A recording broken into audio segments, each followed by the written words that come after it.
Sr. Presidente, Sra. Ministra, Sra. e Sr. Secretário de Estado, é a segunda audição em 24 horas, em menos de 24 horas, e, portanto, louvo a sua presença e da sua equipa nesta comissão. E dizer-vos que o nível de assimetrias regionais que Portugal apresenta, na ótica do PSD, não é próprio de um país desenvolvido e grande beneficiário dos fundos de coesão. Um dos maiores insucessos da nossa democracia, na opinião de vários estudiosos e políticos dos vários quadrantes.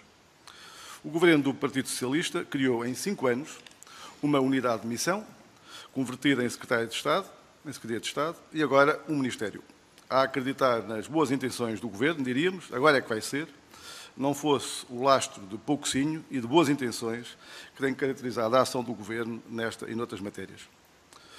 Para o Governo e deputados do Partido Socialista, o balanço tem sido sistematicamente cor-de-rosa, apesar dos indicadores claros e inequívocos demonstrarem o contrário, porque o interior viu acentuar-se o seu despovoamento e adiado o seu desenvolvimento.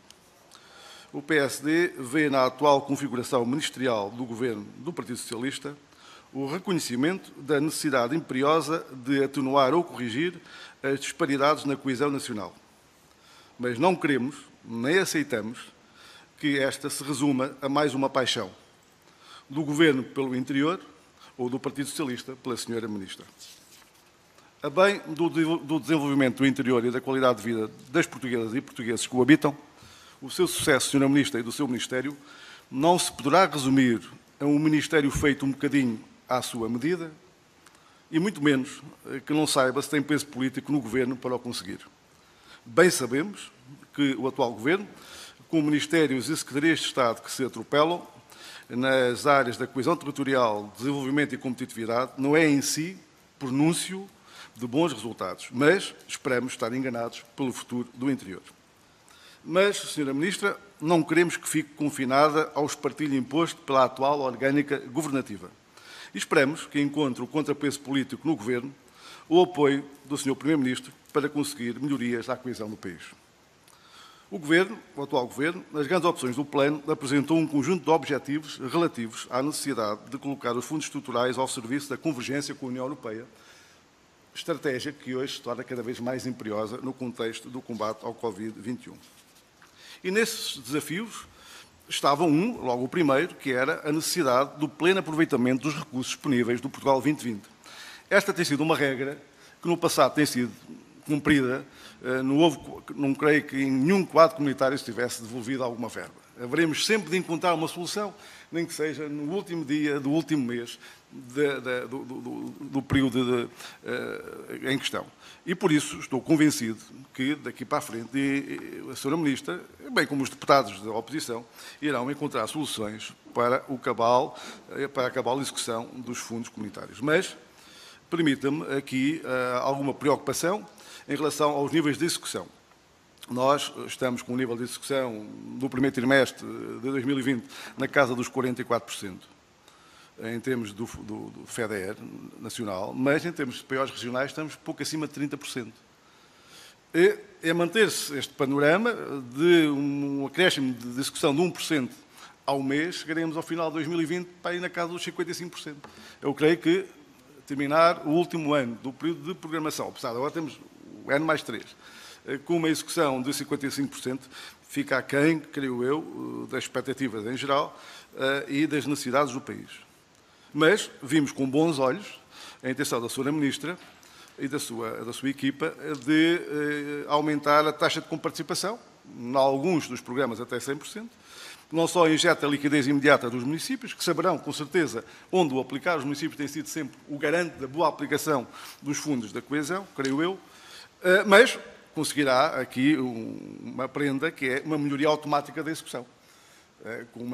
Se na maior parte dos programas chegamos aos 100%, a execução, quase que não diga que aumenta a 15%, mas terá um grande aumento em termos de execução dos fundos. E, portanto, a Sra. Ministra poderá ser a campeã da execução imediata do âmbito do Portugal 2020 e, por isso, do nosso lado, vamos a isso.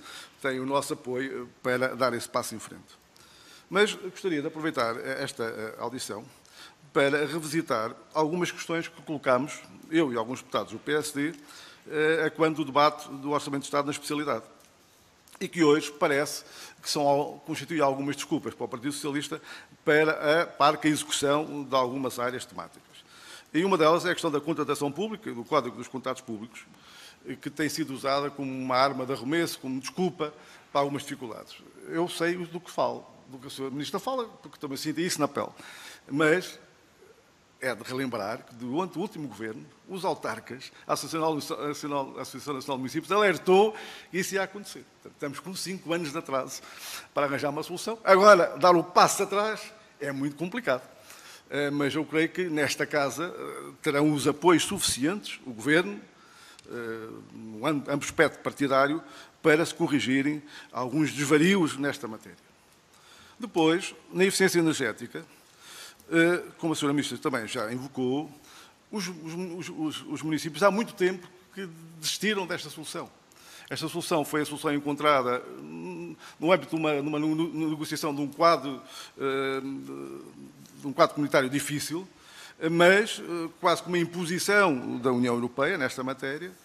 Mas também gostava de relembrar que há cerca de 4 anos atrás vieram, em algumas reuniões das Comissões de Coordenação Regional e de seus antecessores, vieram, de certa maneira, criar uma expectativa aos municípios que tinham uma solução, que em Bruxelas estavam a tratar de uma solução.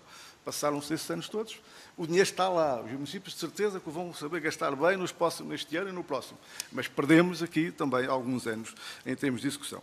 No SI2E, a componente do Fundo Social Europeu. Também há algum tempo que estava a ser analisada como uma área em que dificilmente seria esgotada a componente do Fundo Social Europeu e que havia necessidade de alocar ao FEDER. Eu creio que será essa a sua intenção, mas fico a aguardar o que tem para nos dizer sobre esta matéria, porque não existindo até à data questões graves de desemprego nos territórios de baixa densidade, não vejo como esgotar a verba Fundo Social Europeu. Agora, não sei se vão ter que repensar novamente a matéria em função de alguns elementos novos que tenham ao vosso dispor. Em relação ao POCTEP, eu não me queria repetir aquilo que disse ontem, a Sra. Secretária de Estado não respondeu à questão, que o facto é que temos um problema que temos que resolver.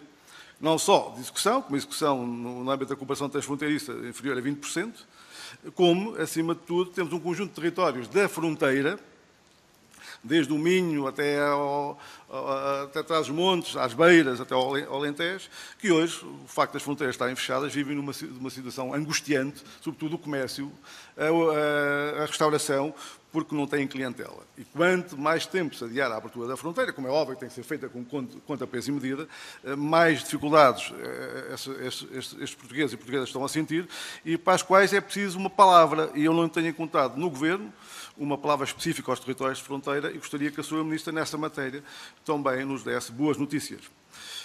O reforço da saúde e educação. São 2 áreas em que, havendo disponibilidade de fundos, são 2 áreas em que, com certeza, que serão bem aplicadas essas verbas remanescentes. E também relembrar que estas áreas já foram beneficiadas, entre aspas, no atual quadro de programação, através, de certa maneira, para substituir as dificuldades de orçamento que existiam no país, quer em obras em hospitais, quer no sucesso escolar e combate ao abandono escolar, quer também em obras em algumas escolas. Não foi suficiente, acredito que sim, mas em 5 anos ainda não se arranjou uma solução de reforço orçamental. Muito obrigado, Sr. Deputado. Das cativações. Termino já, Sra. Ministra. Sra. Ministra, em relação à regeneração urbana, a Sra. Ministra diz que não quer mexer nas verbas da regeneração, que em junho fechará, digamos, os compromissos, a lista de compromissos, e depois vamos ter o caminho aberto para o overbooking. Gostaria que nos garantisse que não havia transvasos para Lisboa, o famoso spillover, e que, pelo menos, as verbas de cada PDCT tivessem garantidas à partida, com possibilidade de algum reforço com verbas de outros programas. E, portanto, para já, era aquilo que me aprazia dizer. Tinha mais para questionar, mas fico por aqui.